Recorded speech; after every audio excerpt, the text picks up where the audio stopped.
Miniature Market has thousands of board games at discounted prices. Click the direct link below to see all of those discounted games.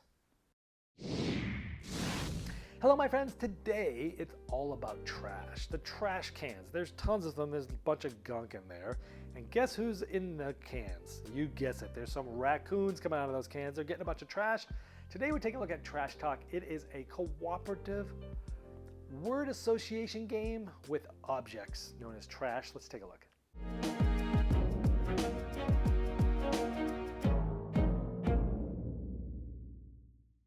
In Trash Talk, you're going to be using these cool things that come in the game. In fact, 2 of each of these things come in the game. And you're going to be using these to match up with certain words, and it's a cooperative word game. And some of these things are really cool, like the car actually moves. Now, generally, one player is going to be behind this shield. Now, there's going to be 3 random words that come out, and there'll be 3 pieces of trash chosen before the words come out to start the game.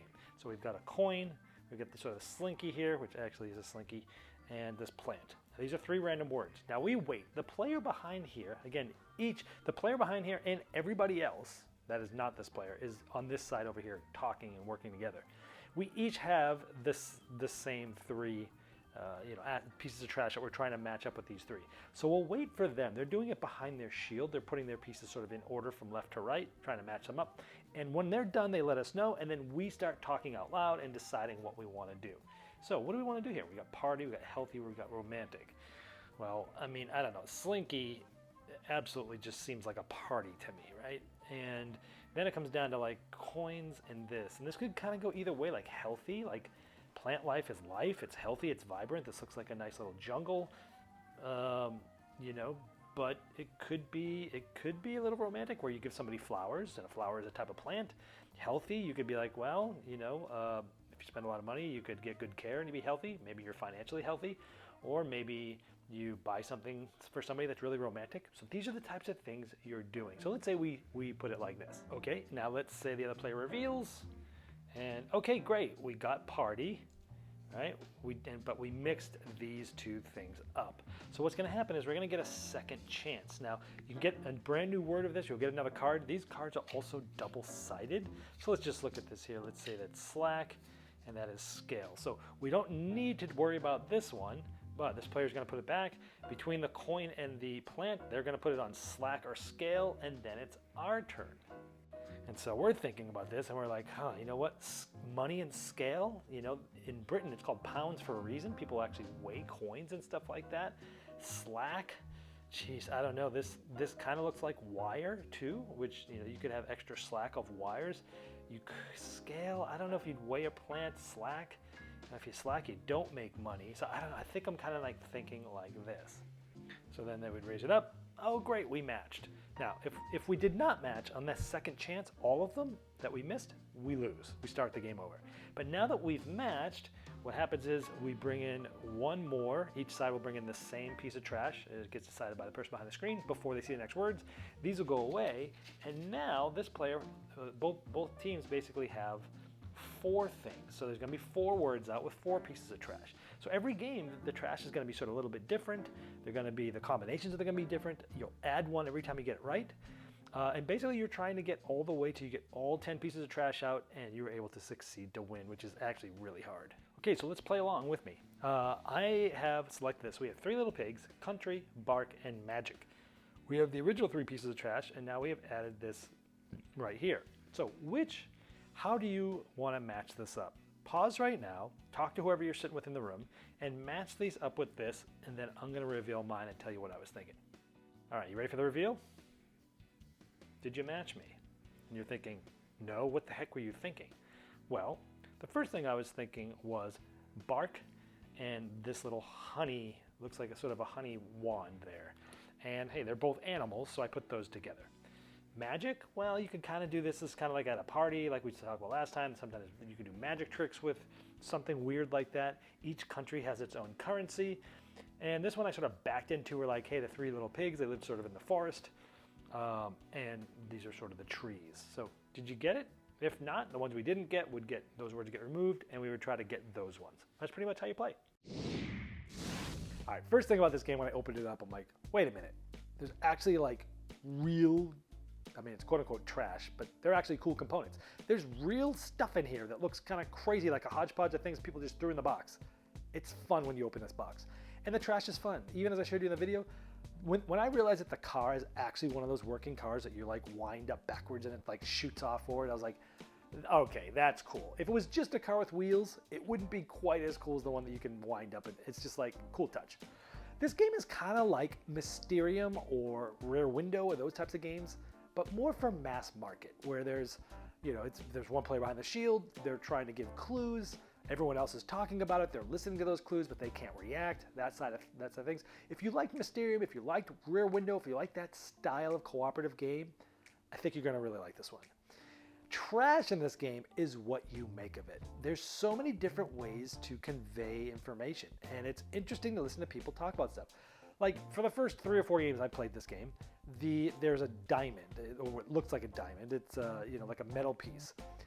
But if you turn it upside down, which I had not done and looked at that way, it looks like a boat or a ship.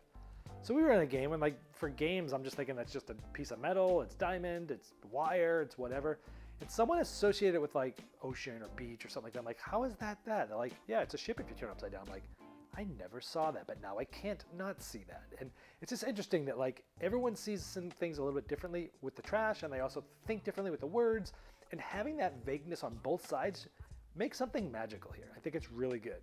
I like that the rules say, hey, you can add your own things, right? Add things around your house. Of course, you need to add 2 of them, but that could be a fun thing. I have not done that, but I like the aspect that it seems like when you look at these things, I could see that working and making it customized for your own game.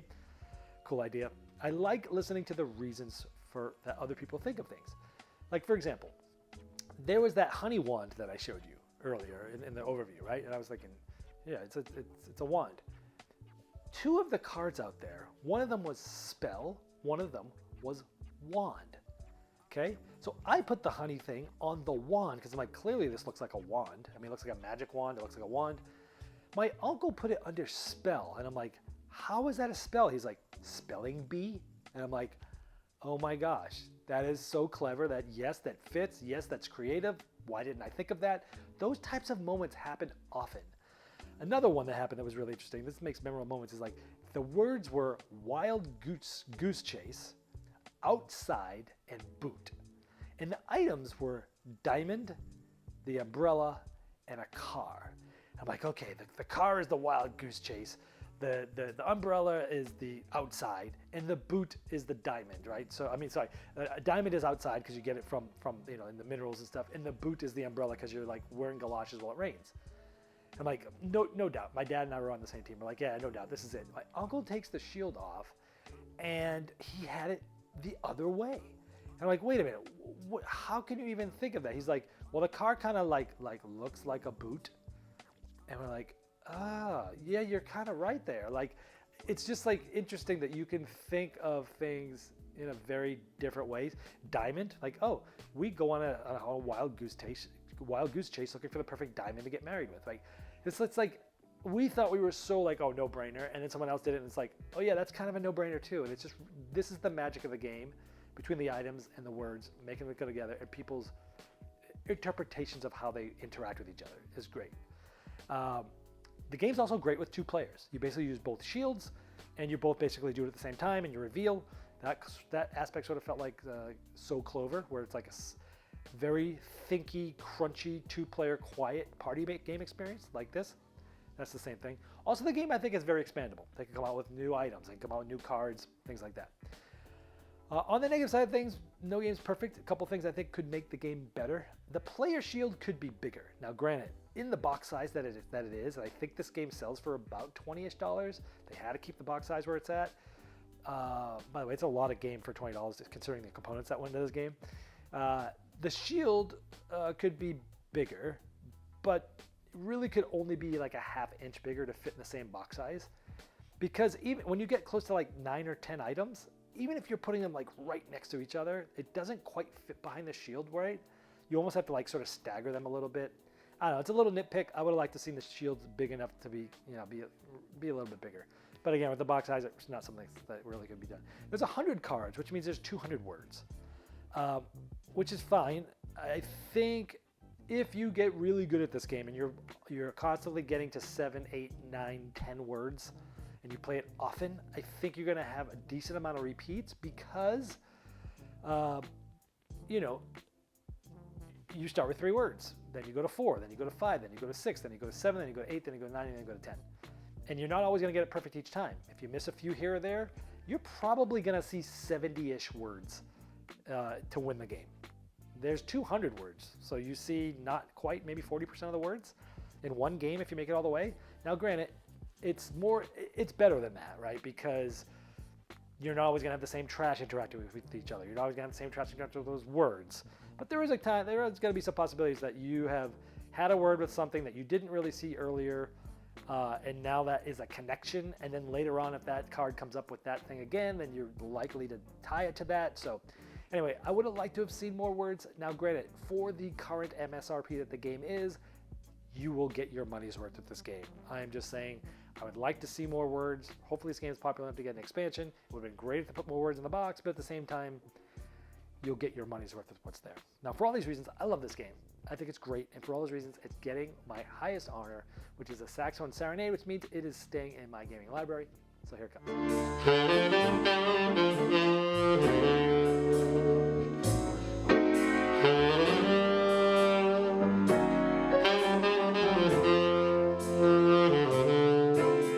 Game Toppers upgrades every game you play, and if you missed their 4.0 Kickstarter, you can still late pledge and take advantage of over 40 unlocked stretch goals and early fulfillment.